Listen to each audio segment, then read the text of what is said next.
the issue some people have is that a lot of people were brought back. I mean, some people were brought back who were previously banned for spreading things like QAnon conspiracies. You have people like Andrew Tate who were brought back, who were previously banned for things like hate speech.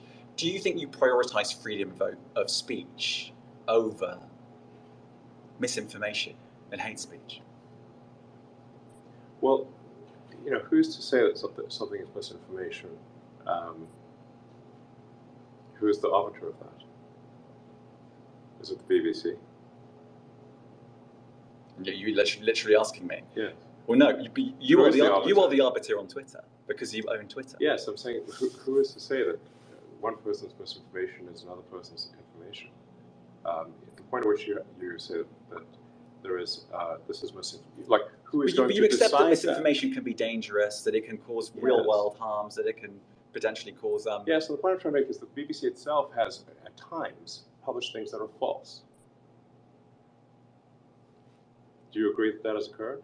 I'm quite sure the BBC have said things before that turn out to not be true in its whatever it is 100-year history. I'm quite sure. Yes. Even if you aspire to be accurate, there are times when you will not be. Right, but I think in the grand scheme of things, the BBC does aspire to be accurate. But you accept there has to be a line in terms of hate speech. I mean, you're not looking at total 100% unrestricted speech. I generally I'm of the opinion that if the people of a given country are against a certain type of speech, they should talk to their elected representatives and pass a law to prevent it. So, for example, you cannot advocate murdering someone. That's illegal in the United States, everywhere really, I suspect. So there are limits to speech. I mean, I guess taking your argument to a logical conclusion then, do you accept that there's more misinformation on the platform if it's not being policed in the same way? I actually think there's less these days because we've eliminated so many of the bots which were pushing scams and spam. And previous management turned a blind eye to the bots because their bonuses were tied to user growth. And if your compensation is tied to user growth, well, you're not going to look too closely at some of the users. That's part of the problem. So I think we've got less misinformation because we don't have the bot problem that we used to do. And we also have given a lot of attention to community notes, which corrects, where the community itself corrects misinformation. It's been very effective. I mean, I would only just add that we have spoken to people who have been sacked that used to be in content moderation, and we've spoken to people very recently who were involved in moderation, and they just say there's not enough people to police this stuff, particularly around hate speech. Describe a hateful thing. Yeah, I mean, just content that will solicit a reaction, something that may include something that is slightly racist or slightly sexist, those kinds of things. So you think if something is slightly sexist, it should be banned? No, is that what you're saying? I'm not saying anything. I'm just curious. I'm trying to understand what you mean by hateful content, and I'm asking for specific examples.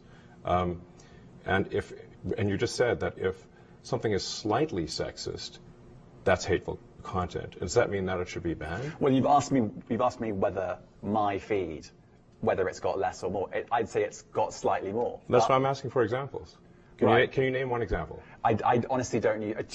Honestly, I don't. You can't name a single example. I'll tell you why. Because I don't actually use that for you feed anymore. Because I just don't particularly like it. But you and said actually, a lot of people are quite similar. I only look at hang on a second. my You said you've seen more hateful content, but you can't name a single example, not even one. I'm not sure I've used that feed for the last 3 or 4 weeks. Then how did you see the hateful content?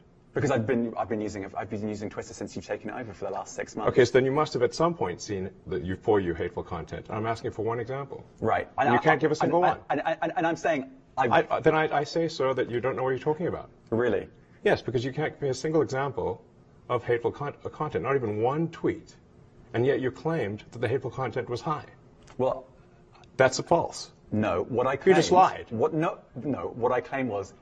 There are many organizations that say that kind of information is on the rise. Now, whether it has on my feed or not, I mean, right, and Literally if you can't look at name something one. like the Strategic Dialogue Institute in the UK, they will say that. So Look, people will say all sorts of nonsense. I'm literally asking for a Right. single example, and you can't name one. Right, and as I've already said, I don't use that feed. But Well, then how would you know that? I don't think this is getting anywhere. You literally said you experienced more hateful content, and then couldn't name a single example. Right, and as I said, that's absurd. I haven't actually looked at that feed. Then how would you know there's hateful content? Because I'm saying that's what I saw a few weeks ago. I can't give you an exact example. Let's move on. We only have a certain amount of time.